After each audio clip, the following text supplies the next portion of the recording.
Hi నేను సతీష్. మామూలు twist లేదు ఇవ్వట్ల బిగ్ బాస్ నిజంగా. ఇప్పుడు ప్రోమో గురించి అట్టగే అప్డేట్స్ ఏంటి, నెక్స్ట్ అప్డేట్స్ అని కూడా చెబుతా. ట్విస్ట్ మీద ట్విస్ట్, షాక్ బ్రేక్ అన్నట్టు చేసేస్తున్నాడు. కంటెస్టెంట్స్కి మాత్రం ఫ్యూజులు ఎగిరిపోయే లెక్క గేమ్ అయితే ఆడుతున్నాడు బిగ్ బాస్. నిజంగా ఆటగాళ్ళు నిన్న అక్కడ గ్రౌండ్లో వేరే లెవెల్ ఆడితే ఈ కోడిగుడ్ల చుట్టూ ఇప్పుడు వాళ్ళతో కూడా బిగ్ బాస్ ఆడుకున్నాడు.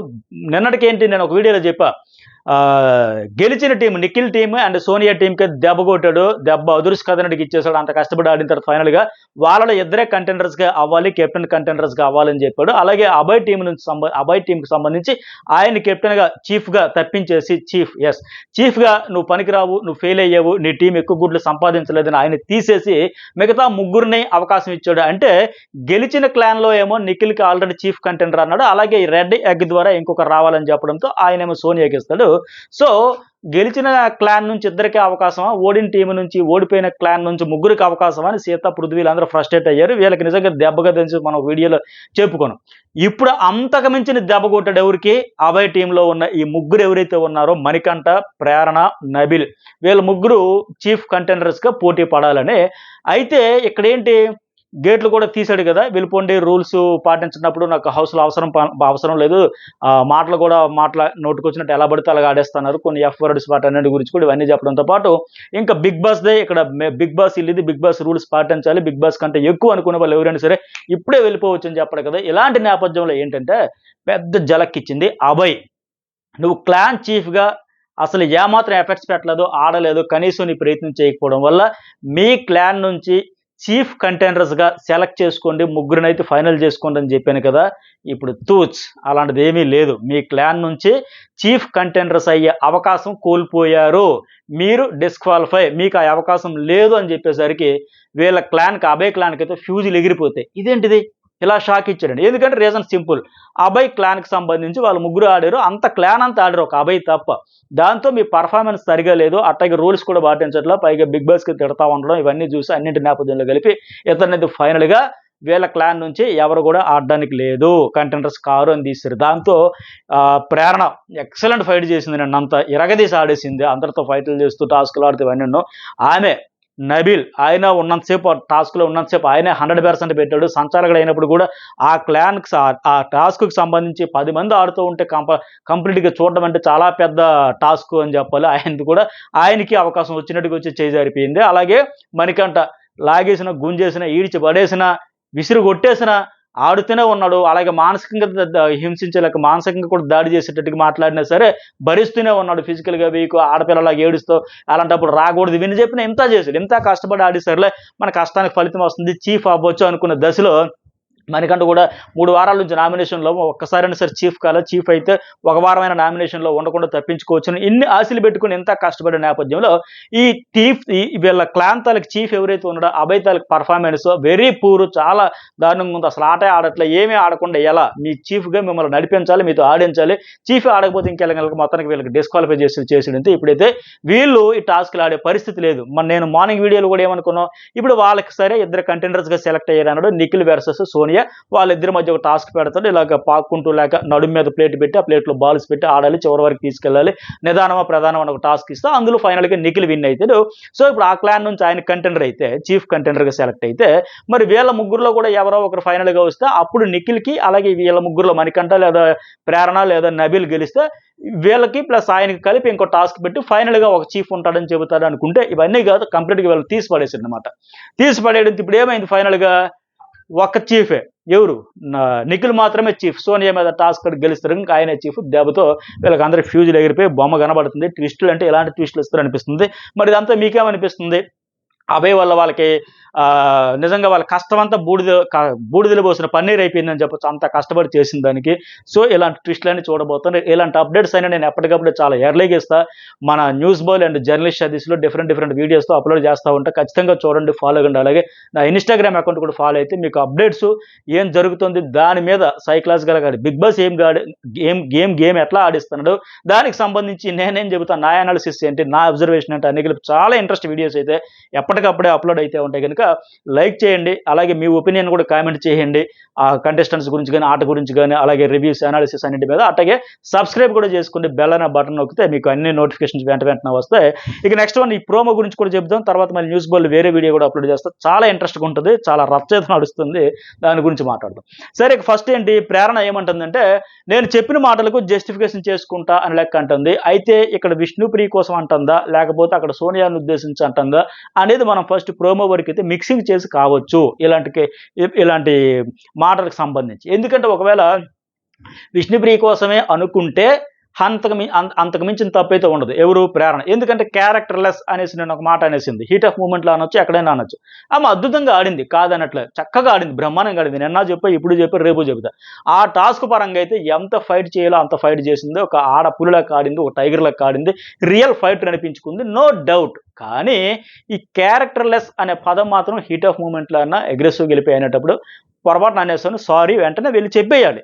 ఒకవేళ అదే మాట మీద ఇంకా నాకు జస్టిఫికేషన్ ఉంటుంది, నేను చేసుకోగలను, చెప్పుకోగలను, సమర్థించుకోగలను అనుకుంటే అంతకు మించిన ఫూలిష్నెస్ ఇంకోటి ఉండదు, నో డౌట్. అందులో అనుమానం అక్కర్లా. సో అది ఇప్పుడు పని. సరే, ఆ అమ్మాయి ఈ పదాన్ని మిక్స్ చేసి పెడతా ఉంటాడు ఎడిటింగ్లో మిక్సింగ్లో చేసి పెడతాడు. విష్ణుప్రియను ఉద్దేశించి ఆ మాట కోసమే, క్యారెక్టర్లెస్ అనే పదం కోసం అన్నాను కదా, దానికోసమే జస్టిఫికేషన్ నాకు ఉంది అనుకుంటే మాత్రం దాని మించిన అమాయకత్వం ఉండదు, అంతకంటే తెలివి తక్కువతనం ఉండదు. అది కాదు అని అనుకుంటున్నా, చూద్దాం మరి. అదైతే మాత్రం రాంగే. మళ్ళీ అనిందే తప్పు, దాన్ని మళ్ళీ సమర్థించుకుంటాను, పర్వాలేదు అని కూడా అయితే అంతకంటే ఇది ఉండదు. సో ఇంకోటి ఏంటి, చాలామంది నాకు అడిగారు, సార్ ఏమది ఫస్ట్ పోక్ చేసుకున్నారండి వీళ్ళిద్దరూ దీనికి సంబంధించి అంటే. నిన్న కూడా చెప్పి, ఇప్పుడు కూడా చెబుతున్నా, ప్రేరణ ఆ మధ్యలో వచ్చింది అంటే ఆ కరివేపాకు అని చెప్పి అన్నారు. ఇంతవరకు ఓకే. ఒక ఆమె మధ్యలో వచ్చిందంటే అక్కడ నుంచి ఆమె కూరల కరివేపాకు లెక్క నువ్వు కూడా అంటావంటే ఓకే, రాక్షసిదా, ఇంతవరకు ఓకే అనుకున్నది. కానీ అంతకు మించి అనకూడని పదాలు ఇవి. ఆ పోక్ చేసుకోవడం వరకు ఒక అవి అంత అభ్యంతరకరమైన పదాలేం అనుకోలేదు, తిట్టుకోలేదు, అంతవరకు ఓకే, యాక్సెప్ట్ చేయొచ్చు. కానీ ఈ క్యారెక్టర్స్ అనేది అంత పెద్ద ప్లాట్ఫామ్ మీద, పబ్లిక్ ప్లాట్ఫామ్ మీద ఆ మాట అనకూడదు. దానికోసం మళ్ళీ సమర్థించుకున్న ప్రయత్నం చేస్తే ఈ తప్పు కంటే అది ఇంకా పెద్ద తప్పు అయింది. అనిందా సరే, నా హీట్ ఆఫ్ మూమెంట్లో పొరపాటున అనేసానండి, సారీ అని చెప్పేసి ఉంటే క్లోజ్. కానీ ఇదైతే రాంగ్. తర్వాత ఇంకోటి ఏంటి, నెక్స్ట్ వన్, అదే నిన్న యష్మి అండ్ ప్రేరణ టాస్క్ పరంగా అయితే నో డౌట్ ఫైటర్స్ అనిపించుకున్నారు, సోలో టైగర్స్ అనిపించుకున్నారు, ఎక్సలెంట్గా ఆడారు. ఆ ఆట విషయంలో వేలెత్తి చూపడానికి లేదు. కానీ మాట విషయంలో, పర్టికులర్గా ఈ ఒక్క మాట విషయంలో కోర్స్ వాళ్ళు ఇద్దరిని ఇలాగ బ్లాక్ చేశారు, నన్ను నెట్టేశారు, శీతకాలతో తనింది, తోసింది, మళ్ళీ చైర్లు తన్నుకున్నారు, ఎన్నైనా జరగని ఫైటింగ్ అయితే హైలైట్ ఆడారు, ఎవరెఫర్స్ వాళ్ళు పెట్టారు. ఎందుకంటే పైగా వీళ్ళ క్లాన్ చీఫ్ అభయేమో మూల కూర్చున్నాడు, నబీలేమో సంసారకుడిగా ఆడలేని పరిస్థితి అయిపోయింది. ఉన్న ఫైటింగ్ చేయాల్సి వచ్చేది ఎవరు, ఆదిత్య అలాగే మణికంఠ. వాళ్ళతో పాటు ఇద్దరు కూడా ఎక్సలెంట్గా ఆడారు, అంతవరకు ఓకే. కానీ ఈ మాట అయితే కరెక్ట్ కాదు, అందులో డౌట్ లేదు. అట్లాగే ఇంకోటి ఏంటి, ఇక్కడ నబీల్ అంటున్నాడు గేమ్లో ఒకలా, మానవత్వంలో ఒకలా ఉండవంటే ఇది కూడా ఇంకోటి. నెక్స్ట్ వన్ ఇంకోటి ఏంటి, ఇప్పుడు నిన్న ప్రేరణ కూడా అనింది అగ్రెసివ్, ఇక్కడేమో అగ్రెసివ్ అవుతానో, బయటేమో సెన్సిటివ్ లాగా ఉంటాం లెక్క ఈ మాట కూడా చెబుతా ఉంది. సో ఇవన్నీ కూడా ఏమంటే, ఇప్పుడు సోనియా కూడా అక్కడ ప్రోమో ప్రకారం ఏమంటుంది అంటే, ఇవన్నీ కలిపి ఒక రిలేటెడ్ టాపిక్స్ అనమాట. అంటే టాస్క్లు వచ్చేసరికి అగ్రెసివ్కి వెళ్ళిపోతున్నారు, నెక్స్ట్ లెవెల్కి వెళ్ళిపోతున్నారు. అంటే సోనియా ఇక్కడ ఏమంటుంది, గేమ్ పరంగా అంటే ఓకే, పర్సనల్గా అనేసరికి హర్ట్ అంటుంది కదా. ఒకవేళ అది ప్రేరణ ఏమన్నా ఈ అమ్మాయికి అనిందా, ఆ దానికోసం అక్కడ జస్టిఫికేషన్ ఉంది అని లెక్క ఆవిడ సమర్థించుకుంటుంది అని చూద్దాం. ప్రోమోలో ఆవిడ చెప్పిన డైలాగ్ విష్ణుప్రియ గురించా లేకపోతే సోనియా గురించా. అయితే ఇప్పుడు సోనియా చెప్పినట్టుగా గేమ్ పరంగా అంటే ఓకే, పర్సనల్గా అనేసరికి హర్ట్ అయ్యని అనడం కానీ, అట్లాగే నబీల్ గేమ్లో ఒకలా, మానవత్వంలో ఒకలా ఉండడు, తప్పు అని సాయన అనడం కానీ, నిన్న ప్రేరణ ఇక్కడ అగ్రెసివ్, బయట సెన్సిటివ్ అన్నట్టు అనిపిస్తాను నీకు అర్థమవుతుంది అని చెబుతుంది కదా. ఇవన్నీ కూడా చూస్తుంటే ఒకటే చెప్పొచ్చు ఇక్కడ, సింపుల్గా ఏమంటే గేమ్ను సోనియా అన్నట్టు గేమ్గానే చూస్తారు. అందరు ఆటగాళ్ళు ఫస్ట్ టాస్క్ ఆడదాం, గేమ్ ఆడదాం, ఎంజాయ్ చేద్దాం, మీరు ఆడండి, మేము ఆడతాం, మీ బెస్ట్ మా బెస్ట్ ఇచ్చుకుందాం, ఆల్ ది బెస్ట్ చెప్పుకొని గ్రౌండ్లో దిగుతారు, బరిలో దిగుతారు. కానీ ఆట మొదలయ్యాక హీట్ ఆఫ్ మూమెంట్లో అగ్రెసివ్నెస్ దాటిపోయి పర్సనల్ అటాక్ వరకు, పర్సనల్ కామెంట్స్ చేసుకునేంత వరకు కంట్రోల్ తప్పి వెళ్ళిపోతారట. ఫస్ట్ స్టార్ట్ అయ్యేది గేమే, టాస్కే స్టార్ట్ చేస్తారు. ఆ స్టార్ట్ అయిన తర్వాత ఆడుకునే క్రమంలో బ్లడ్ బాయిల్ అవుతుంది, వేడెక్కుతుంది, చెమట చెందుతుంది. ఆ హీట్ ఆఫ్ మూమెంట్లో అలా గొడవ స్టార్ట్ అయింది. ఆ గొడవ అలాగ నెక్స్ట్ స్టేజ్కి వెళ్ళేసరికి అగ్రెసివ్ అయిపోతుంది. ఆ అగ్రెసివ్ తర్వాత ఇంకా కోపం కట్టలు తెచ్చుకొని ఆ ఎమోషనల్ కంట్రోల్ చేసుకోలేక బరస్ట్ అయిపోయి అగ్రెసివ్ నుంచి పర్సనల్ అయిపోయి నువ్వు చాలా తోడికి ఏది పడితే దాన్ని వేస్తూ ఉంటారు. సో ఇవన్నీ ఈ రిలేటెడ్ టాపిక్స్ అన్నీ కూడా ఏంటంటే ఇలా ఎక్కడో ఆటతో మొదలుపెట్టి చివరికి వచ్చేసరికి పర్సనల్ వరకు వెళ్ళిపోతారు తప్ప ఎవరికి వాంటెడ్లో అనాలి ఉండదు. తర్వాత మళ్ళీ అందుకే రిలీజ్ అయ్యి ఆ వేడి చల్లారాక ఆట అంతా అయిపోయాక రిలాక్స్ అయ్యాక లేకపోతే హోస్ట్ వచ్చి చెప్పాక సారీ నిజంగా హీట్ ఆఫ్ మూమెంట్లో అనేసి నాకు కూడా అలా అనిపించలేదు, అనాలని కాదు, నా ఇంటెన్షనల్ కాదు, బట్ ఆ మూమెంట్లో అనేసి అన్నట్టు ఇవైతే ముందు ముందు అట్లాగే పోతా ఉంటాయి. సో దాని గురించి ఇంకా అందరూ కూడా అనుకునేది అదే. పైగా నేను టాస్క్ ఎలాంటిది, ఆ ప్రభావతి వచ్చి అందుకే ఓకే అందరూ బాగా ఆడారు నేను వెళ్ళొస్తా బై బై అని చెప్పాడు. అమ్మ తల్లి నీకు దండం తల్లి, మళ్ళీ రాకు తల్లి, ఏ సీజన్లో రాకు తల్లి అని ఏకంగా ఆదిత్య అయితే సాష్టాంగపడి నమస్కారం పెట్టేసి యష్మి కానీ విష్ణుప్రియ కానీ అందరూ ప్రభావతి ఇల్లా మీకు దయచేయమ్మా మళ్ళీ రాకమ్మా ఈ గొడవలు పెట్టకమ్మా అనే స్థితిలో వచ్చేసారంటే అర్థం ఏంటంటే ఈ టాస్క్ అలాంటిది. ఆ టాస్క్ ఆడే నేచర్లో, ఆ టాస్క్ ఆడే క్రమంలో, ఆ ప్రాసెస్లో వాంటెడ్లీ ఎవరిని ఎవరు అనుకున్న మాట అనాలని అనుకోరు కానీ ఒరిజినల్స్ కొన్ని బయటపడిపోతూ ఉంటాయి, కొందరు అనుకోకుండా అనేస్తూ ఉంటారు. అంతిమంగా మళ్ళీ అయితే కూల్ అయ్యాక చాలా పడేది చెప్పుకుంటారు. ఎట్లయితే ఉండబోతుంది. అయితే ఇంకో పాయింట్ ఏంటి, యష్మి సోనియా గురించి అంటుంది. సోనియా కన్సర్న్ చూపుతుంది కదా మామూలుగా అయితే, బట్ పృథ్వీ అంత అగ్రెసివ్ వెళ్ళిపోతే కంట్రోల్ చేయాలి కానీ రెచ్చగొడుతుంది కదా, రెచ్చగొట్టేసింది పోరా పోరా పోరా అని రెచ్చగొట్టింది. అంటే ఇక్కడ క్లియర్గా నేను చెబుతా ఎగ్జాక్ట్గా ఏం జరిగింది అని చెబుతా. నిన్న కూడా చెప్పా, ఇప్పుడు కూడా చెబుతున్నా. నిన్న ఏమైందంటే సోనియా వాళ్ళ బుట్టలో గుడ్లు పెట్టుకుని కాపలా కాసుకుని ఆ అమ్మాయి కూర్చొని ఉండేటప్పుడు పృథ్వీ వాటికి ఇలా సెక్యూరిటీ నిల్చున్నాడు. ఎవరైనా వస్తే నేను అక్కడ అభయ అలా కూర్చొని కాపలా కాసుకుని ఇక్కడ పృథ్వీగా నిల్చొని సెక్యూరిటీ అన్నట్టు ఉన్నాడు ఆయన. అప్పుడు యష్మి వచ్చింది, రారా తీస్తానను దమ్ముంటే రా తేల్చుకున్నట్టుగా ఫస్ట్ సరదాగా మొదలుపెట్టింది ఆమె కూడా. ఇతను కూడా రా వస్తే చూస్తాను ఇతను కూడా అన్నాడు. అప్పుడు సోనియా నిలబడి ఆమె కూడా సరదాగా నవ్వుతున్న కామెడీ వేలుని అనింది, వెళ్ళరా వీళ్ళు ఆ అమ్మాయి వస్తుంది కదా ఫైటింగ్ కోసం, వెళ్ళరా వెళ్ళరా. అలాగే యష్మి కూడా అంతకుముందు అనింది కదా, నీకులే కెలకొద్ది ఎలాగని అంటే మాకు కావాల్సింది అదే అని చెప్పి ఆవిడ కూడా సరదాగా మొదలుపెట్టింది. పృథ్వీ కూడా రా చూసుకుందాం అంటున్నాడు, భయపెడితే భయపడతాను అనుకుంటున్నావా, రా తేల్చుకుందాం, చాలా జరిగింది లైవ్లో ఇదంతా. అప్పుడు సోనియా కూడా నిలబడి కామెడీ వేలు వెళ్ళరా పిలుస్తుంది కదా వీళ్ళు ఫైట్ చేయని లెక్క ఆ అమ్మాయి అనింది.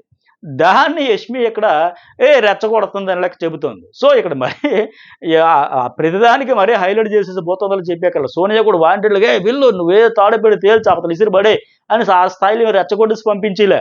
ఆ అమ్మాయి వచ్చింది కాబట్టి నిల్చొని వెళ్ళరా అలా ఆడుతుంది అంటుంది కదా, రమ్మంటుంది కదా, కయ్యానికి కాలు దిగుతుంది కదా, వీళ్ళైన టైంలో ఫన్ బోర్డులోనే సరదాగా అనింది అన్నమాట. అంతే తప్పది కాదు, ఇదంతా లైవ్లో చూపించారు. అయితే యష్మి ఆటంతా బాగా ఆడింది. అక్కడ కూడా చెప్పింది దమ్ముంటే నువ్వు రాలేవా, నీకు ధైర్యం లేదా అని సోనియా కూడా అనింది. అలా ఈ అమ్మాయి ఆ అమ్మాయిని రెచ్చగొట్టింది. వాస్తవానికి రా నీకు ధైర్యం లేదా, దమ్ము లేదా, ఉంటే నువ్వు వచ్చి ఆడు అని చెప్పేసి. కానీ ఇక్కడికి వచ్చేసరికి ఎలా చెబుతుంది కానీ అక్కడ జరిగింది అది కదా, ఎగ్జాక్ట్గా లైవ్లో జరిగింది ఇది. ఎట్లా అయితే చెబుతా ఉందన్నమాట. సరే నెక్స్ట్ వన్. అయితే టాస్క్లు మాత్రం ఇరగొట్టేసింది. ఎక్కడ ఒక కంప్లైంట్ లేకుండా లాస్ట్కి అయ్యో ఇంత కష్టపడి ఆడిన సరే ఫలితం రాదని కొద్దిగా ఫీల్ అయ్యింది, ఏడ్చింది, ఎమోషన్ అయింది. కానీ అదరగొట్టేసి మాత్రం ఆడింది. టాస్క్ వేరే లెవెల్ ఆడింది. దెబ్బతో గ్రాఫ్ అమాంతం పెరిగిపోయి ఆ ఓటింగ్లో కూడా చెప్పుకున్న దాని గురించి. Next one Abhay. ఇలా మణికంఠ మీద కొట్టినట్టు వచ్చాడు, ఆయన పేరు పృథ్వీ అని చెబుతున్నాడు. సోనియా ఆపింది నిజంగా, వెనక నుంచి వీపుతో ఇలా నెట్టుకుంటా ఆయన్ని ఏం పేరైనా పృథ్వీని వెనక నెట్టుకుంటే ఈయన చెస్ట్ మీద చేయబెట్టి ఈయన ముందుకు నెట్టుకుంటే ఇద్దరి మధ్య మినిమం ఒక ఇంత గ్యాప్ ఉండేలాగా ప్రయత్నం చేసి ఆ అమ్మాయి 100% అక్కడ ఆపింది, ఇనిషియేషన్ తీసుకుంది. ఓకే. మరి అభయ్ ఇక్కడ ఈరోజు చెబుతానాడే ఏదో విఎఫ్ఎక్స్లో మనం సినిమా చూసి వచ్చాక రివ్యూ చెప్పినట్టుగా లేదా ఫ్రెండ్ కాదు అదిరిపోయింది ఆ సీన్ ఈ ఫైట్ అన్నట్టుగా ఇక్కడ కూర్చొని చెబుతున్నాడు తప్ప దూరంగా ఉన్నాడే. పోనీ గుడ్లు తేలేదు, చీఫ్గా తెచ్చిన గుడ్లు కాపాడలేదు, కనీసం ఆదిత్యలాగా ఇంత గొడవలు అవుతున్నప్పుడు ప్లీజ్ ప్లీజ్ ప్లీజ్ ప్లీజ్ రా వద్దురా బతిమలాడిన ప్రయత్నం కూడా చేయలే. తెలుగులో ఒక పదం జడ పదార్థంలో అంటే అసలు ఏ సంబంధం లేకుండా బెల్లం కొట్టిన రాయిలాగానే అంటే ఫెన్ సామెతలు బెల్లం కొట్టిన రాయిలో ఉన్నాడంట, లేకపోతే మన్ను దీన్ని పాములో ఉన్నాడంట, అంటే ఒక జడ పదార్థం అంటే ఏ కదలిక స్పందన ఏమి లేకుండా ఉన్నట్టుగా అంత గొడవ జరిగిపోతుంటే కనీసం స్పందించకుండా ఇప్పుడేమో కూర్చొని విఎఫ్ఎక్స్లో సినిమా చూపిస్తున్నట్టుగా ఈ సీన్ని ఎలివేషన్ ఇస్తూ ఇలా వచ్చాడు, ఎలా తోసాడు, ఎలా యాక్షన్ సీన్తో పాటు ఎక్కడ చెబుతున్నాడు తప్ప అక్కడ రియాక్ట్ అయ్యి ఉంటే బాగుండేది కదా. నువ్వు గుడ్లు తేలా, తెచ్చిన గుడ్లు కాపాడలా, కనీసం గొడవలు అయ్యేటప్పుడు సోనియా ఆనసర్ వచ్చింది ఆపింది, నువ్వు ఎందుకు ఆపలా, మినిమం ప్రయత్నం కూడా చేయలేదు కదా. ఎంతసేపు బిగ్ బాస్ మీద ఎగరడమే తప్ప. సరే ఏమన్నాడు టాస్క్లు అంటే తర్వాత చెప్పుకోవచ్చు, నాకు ఒక వీక్నెస్ ఉంది, అమ్మాయిలు ఆడేటప్పుడు ఎక్కడైనా పొరపాటున తగిలినా ఇబ్బంది పడినా వాళ్ళు హర్ట్ అయినా నేను అంతకంటే హర్ట్ అయితే నేను ఫీల్ అయితే నేను ఆ విషయంలో చాలా సెన్సిటివ్గా ఉంటా, నా జోన్ నాకు ఉంటుంది, టాస్క్లు ఆడమే కదా ఆడే విధానం కూడా ఇంపార్టెంట్, పైగా అమ్మాయిలతో ఆడేటప్పుడు చాలా చూసుకోవాలని నిఖిల్తో చెప్పి ఎందుకు అన్నాడు. ఓకే సరే ఆడవు, నీకంది నీ పర్సనల్ ఇష్యూ అది, బట్ ఓకే మంచిదే.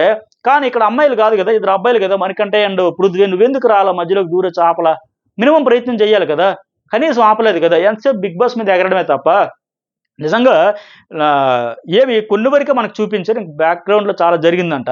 అదేంటని ముందు చెప్తే, అబ్బాయి ఏమంటున్నాడు నిజంగా నీకు ధమాకు లేదు. ఒకనికే రూలు, ఇంకొకనికి ఇంకొక రూల్ ఏంటి? ఇది ఎక్కడ పనికిమాలిన గేమ్. ఓవరాల్‌గా ఈ ప్రాసెస్‌ని 'బిగ్ బాస్' కాన్సెప్ట్‌ని తీవ్రంగా తిడతా ఉన్నాడు. ఇవన్నీ ముందు తెలుసుకొనే పెడతారు కదా! అగ్రీమెంట్స్ అన్నీ రాసుకునేదే కదా! నాకేం అర్థం కావట్ల గేమ్ ఇదేం పనికిమాలిన గేమ్ అంటా ఉన్నాడు. అలాగే అక్కడ 'బిగ్ బాస్' కూడా అందుకే చెప్పింది. ఈ సీజన్‌లో క్లాన్స్ అతి ముఖ్యమైన భాగం. ఇది 'బిగ్ బాస్' ఇల్లు. ఇక్కడ కేవలం 'బిగ్ బాస్' రూల్స్ మాత్రమే చెల్లుబాటు అయితే మీలో ఎవరైనా అంతకంటే ఎక్కువంటే వెళ్ళిపోవచ్చని కూడా చెప్పింది అందుకే. నేను ఈ విషయం నిన్న మార్నింగే చెప్పా. 'బిగ్ బాస్' చరిత్రలో ఫస్ట్ టైమ్ మొత్తం డోర్‌లు తీసి అందరికి ఇప్పండి అని చెప్పి గేట్లు తెరవడం అనేది ఎగ్జాక్ట్‌గా. సో, ఇప్పుడేంటి మన వెజ్ మీల్స్ వచ్చేటప్పుడు కూడా అలాగే 'బిగ్ బాస్' మీ వల్ల 'బిగ్ బాస్' మాకు వెజ్ మీల్స్ వచ్చిందండి. టాస్క్‌లు ఆడిస్తారు. వాళ్ళు ఎలా స్ట్రాటజీతో స్మార్ట్ ప్లేతో ఎలా ముందుకెళ్ళాలి, గెలుచుకోవాలి అనేది వాళ్ళు ఇది మెయిన్ కాన్సెప్ట్ థీమే అది గదా! మీరు అన్ని రకాలుగా పరీక్షలు పెడతారండి. ఫిజికల్ పెడతాడు, మానసికంగా పెడతాడు, స్మార్ట్‌నెస్ పెడతాడు, స్పీడ్‌గా పెడతాడు. ఇన్ని రకాలుగా మీలో ఉన్న అన్ని క్వాలిటీస్‌ని పరీక్షలు చేసేదే 'బిగ్ బాస్' హౌస్. అలాంటప్పుడు మొన్న గంట పెట్టాడు. గ్యాస్ కోసం గంట కొట్టి ఇంత టైంలో మీరు వండుకోవాలి. అదంతా ప్రెషర్. ఆ ప్రెషర్ వల్ల అంత ప్రెషర్ వచ్చినా సరే ఎలా మళ్ళీ ముందుకెళ్తారు, దూసుకుపోతారు, ఆడుకుంటారనేది ఇది. అక్కడ బరస్టే ఎవడురా ఇది? ఏంట్రా ఇది? ధమాకులు ఇది యూజ్‌లెస్ ఫెలోస్ మనిషి పుట్టుకు పుట్టారా? తినడానికి టాస్కులు, తినకుండా ఉండడానికి టాస్కులు ఇవన్నీ తెగ తిట్టేస్తా ఉండు. అయితే నాకున్న సమాచారం ప్రకారం 'బిగ్ బాస్' టీమ్‌లో ఇన్నర్ ఫీలింగ్ కూడా అదేనంట. ఆడిన ఆట కంటే విసిరేస్తున్న మాటలే ఎక్కువైపోయేతనివి. సో, 'బిగ్ బాస్' టీమ్‌నే మొత్తం తిడతా ఉన్నాడు. టాస్క్‌లు పెట్టి రకరకాల పరీక్షలు పెడతాడు. ముందు తెలియకుండా వచ్చాడేంటి? అన్నీ తెలిసి ఆలోచించుకొని మాట్లాడుకొని వచ్చాడు గదా! మరి ఇష్టం లేకపోతే వెళ్ళిపోవడమే బలవంతంగా ఎవరిని తీసుకొచ్చారేంటి అని వాళ్ళకి గూడా ఉందంట. సో, ఇవన్నింటి నేపథ్యంలో మనకు చాలా వరకు లైవ్‌లో గాని, ఎపిసోడ్‌లో గాని చాలా వరకు కట్ చేసి ఇంక చూపిస్తే నీకు చూపించడానికి చాలా ఉన్నాయంట. 'బిగ్ బాస్' మీద కూడా తిట్టాడు ఇవన్నీ చేశాడు ఇతడు. సో, దీనివల్ల ఏంటంటే ఇప్పుడక్కడ మణికంఠ మీదకి ఆయనొచ్చేసాడు. రాంగే 100% పృథ్వీ మీదకొచ్చేసాడు. అగ్రెసివ్ వెళ్ళాడు. కానీ ఇతను కూడా ఒక పార్ట్ తీసుకోవాలి కదా! ఇనిషియేషన్ తీసుకోవాలి కదా! ఆపాలి కదా! ఏదో ఒక ప్రయత్నం చేయాలి కదా! టాస్కులు ఆడక, పోనీ గొడవలయ్యేటప్పుడు ఆపక, మరి ఇంకేం చేస్తున్నట్టక్కడ? సో, ఇదైతే 100% రాంగు. దీనికైతే మూల్యం కింద ఇతని పెర్ఫార్మన్స్ పూర్ అని చెప్పేసి ఏకంగా ఆడిన వాళ్ళకి కూడా ఎఫెక్ట్ అయిపోయింది. వాళ్ళ ముగ్గురు ఇప్పుడు మణికంఠ అండ్ ప్రేరణ, అలాగే నబీల్ వీళ్ళని కూడా చీఫ్ కంటెండర్స్‌గా కాదు మీకు అర్హత లేదు అని చెప్పాడని ఇంక వన్ అండ్ ఓన్లీ చీఫ్ మళ్ళీ నిఖిల్. మొత్తంగా 4 వారాలు కంటిన్యూగా చీఫ్ అయ్యి రికార్డ్ కొట్టేసాడు. మరి ఈ సీజన్ అంతటికి అతడే చీఫ్ అని చెప్పేస్తాడేమో 'బిగ్ బాస్' లేకపోతే వీకెండ్‌లో హోస్ట్ వచ్చి మళ్ళీ సరే ఇతడైతే ఆడలేదు, సరే ఇతడు కష్టపడలేదు, చేయలేదు అనుకుందాం. మరి కష్టపడినోడి ఫలితం ఎందుకు వృధా అయిపోవాలి? కష్టే ఫలని మనమే అనుకుంటాం కదా! మీ కష్టానికి తగ్గ ఫలితం ఉండాలి కదా! సో, మళ్ళీ ఆయన మళ్ళీ కన్సర్న్ చేసి ఏమైనా 'బిగ్ బాస్‌కి' రిక్వెస్ట్ పెట్టి హోస్ట్ ఏమైనా వీకెండ్‌లో ఇస్తాడా? ఈ మణికంఠ, ప్రేరణ వీళ్ళు వృధా పోకుండా వాళ్ళ స్పిరిట్, వాళ్ళ ఇన్‌స్పిరేషన్ గదా! చాలా మందికి అబ్బా! ఇలా ఆడాలని లెక్క. సో, మరి వాళ్ళకేమైనా అవకాశం ఇస్తాడా? లేకపోతే లేదు అవసరం లేదు ఇంకా చీఫ్ ఆయన ఒక్కడే ఉంటాడని చెబుతాడు. చూడాలి నెక్స్ట్ అనేది. అలాగే ఈ నిఖిల్ రఫ్‌గా ఆడాడు. దీనికి సంబంధించి ఆ ప్రోమోలో ఏడుస్తా ఉంటాడు కదా! మణికంఠ దీనికి సంబంధించి ఇప్పటికే ఒక వీడియో అప్‌లోడ్ చేశా. చాలా ఇంట్రెస్ట్ కూడా అది కూడా చూడండి. దీని తర్వాత న్యూస్ బార్‌లో కూడా వేరే వీడియో అప్‌లోడ్ ఉంటుంది. చాలా అప్డేట్స్ ఉంటాయి. ఫస్ట్ బెస్ట్ ఇస్తానన్నాను కదా! అందులో తిరుగులేదు చాలా హైలైట్స్ అయితే ఉంటాయి. కొద్దిగా ప్రోమోకి సంబంధించి అవి కూడా చూడండి. లైక్, కామెంట్ అయితే మర్చిపోకండి.